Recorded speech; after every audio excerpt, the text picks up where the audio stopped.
This may be the most sadly ironic place on earth, imbued with the spirit of great religions, yet violence and hatred have defined the region for 2,000 years. Who would think they could drop in out of the safety and comfort of America and make a difference here?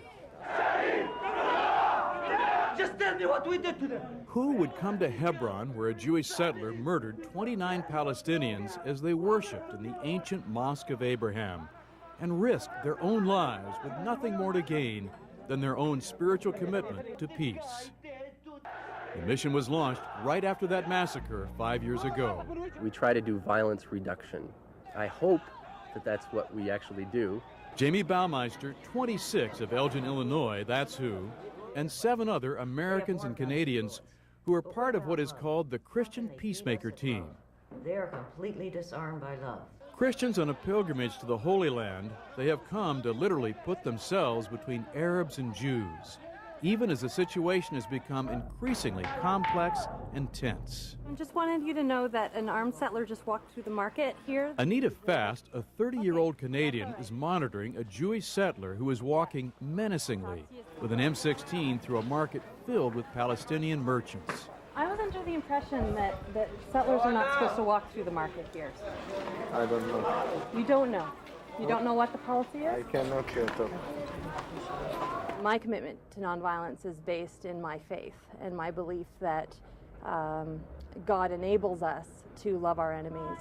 Lord, sea and sky, I have heard my people cry. Gandhi, Martin Luther King Jr., Jesus. They sacrificed themselves for the ideal of nonviolence, but all of them did so in their own lands. These members test the same strategy of nonviolence as far from home as they could get. In this city of 45,000 Palestinians, 400 Jewish settlers, and 2,000 Israeli soldiers. The Israeli military is considered an occupation force by the Palestinians, the essential means of survival by the Jewish settlers. Bloodshed, hatred, clashes, it's all the time, and it needs someone who is not part of the situation, not one of the parties who are sharing in this conflict, to come and try stop it, prevent it. A few in the team have been arrested by the military. On a daily basis, they can face anger from Jewish settlers, abuse from the army, and possible deportation. To be part of the team, they must commit to living 3 years in a culture centuries removed from their Western roots. They spend much of their time just walking through town, monitoring what is happening on any given day. The only way that we could, be here and maintain this presence is not by being goal-oriented, but simply by having faith that by doing our Christian duty here, something good is going to happen. When Israeli Defense Forces shell civilian areas suspected of harboring snipers, the Christian Peacemaker team members often sleep in civilian homes. Let the military know they will be there, hoping to prevent the random use of force. I went and spent the night with a friend of mine who lives up in the hills here. I lay awake wondering, was this going to be my last night? The Christian Peacemaker team folks say that one reason they have come to this area is to assert that Palestinian lives are as important as Israeli lives or American or Canadian lives, and that they personally are willing to put their lives on the line. We believe that we need to take risks and be willing to take risks with our bodies and with our lives. No one has thrown a stone yet! They are walking peacefully! And so they do, at times often challenging fate.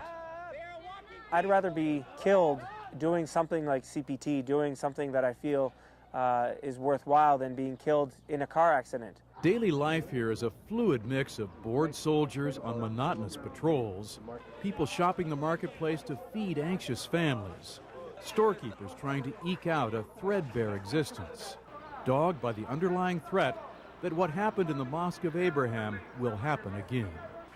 The idealism of the nonviolent 8 is not unappreciated. They are known here now. For example, Palestinians and settlers are fighting. They try to be in between to stop the fight.